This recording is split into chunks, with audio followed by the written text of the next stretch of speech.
And during the break, we actually had an email come through from Jerry asking about a DUI question. What is the punishment for a first-time DUI, and do I need a lawyer for that? I don't want jail time. Jerry or Rusty? I got you. So yeah, I mean, I said it earlier. Someone who represents himself has a fool for a client, right? Yes. Yes, right. I would agree with that. Okay. So take it from there. I'm giving you a big softball here. Okay, fair enough.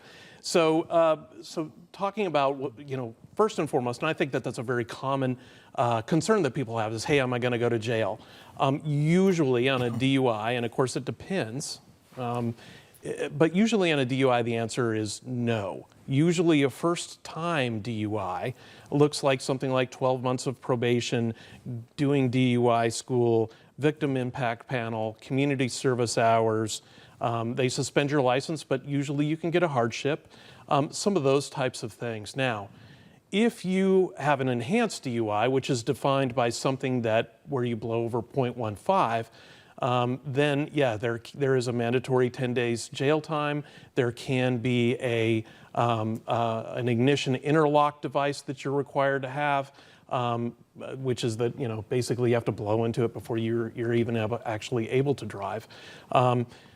But generally, no, there is generally not jail time associated with that. But some aggravating circumstances if you're involved in a bad accident. Yes. Bodily injury, some type of, factors that are just not a simple, and I shouldn't say simple DUI, but just you get pulled over and you're under the influence, you do what you just said, but if you get involved in an accident, hurt someone, then that changes the whole playing field. And truthfully, we handle a lot of those types of cases.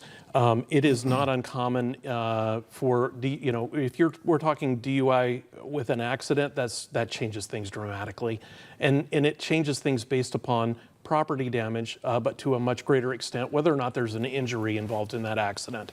DUI with serious bodily injury, that depending upon the injury, can lead to a felony case, certainly, and those are not good because it's a DUI and Florida law requires that the person who has a DUI be convicted. So if they get to felony court, first thing you're dealing with is being a convicted felon.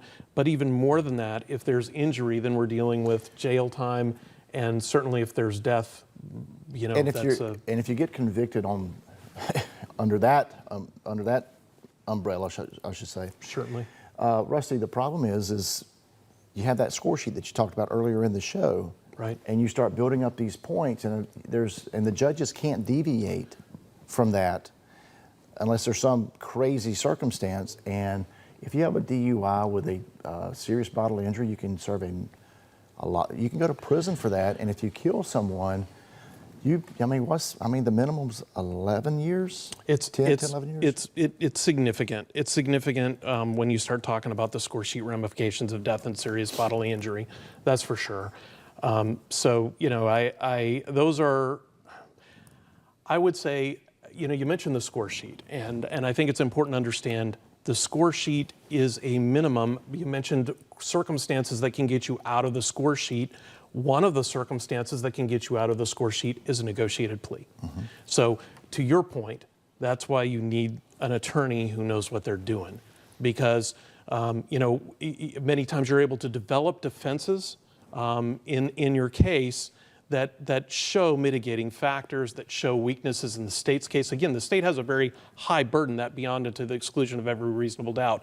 A lot of times you see people who have higher level offenses and they say, well, what can I do? The answer is a lot. Mm-hmm. Obviously coming in and looking for weaknesses within the state's case with an experienced attorney, developing mitigating factors. Many times if someone's got DUI, and they've got an alcohol issue or they have a prior DUI, we're talking about sending them to rehab. We're talking about, AA meetings, things like that can show that this person, hey, listen, they realize they've got an issue and they're doing everything that they can to address it. They have taken this seriously. And those are things that prosecutors look at.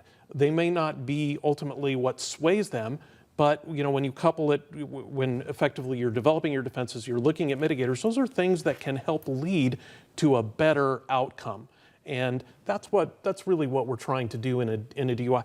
The other thing too, many times you get into these things and defenses present themselves. Right. And as it turns out, the state can't prove that charge many times. So, Find someone who knows what they're doing. 100%. You So, really so need that. I believe the question from Jerry, yes, he needs to hire an attorney, no matter Yes, how simple sorry. it is. No, Yeah. you're Yeah, fine. we're that was bury the lead that here, was a right? great way to bring it back in.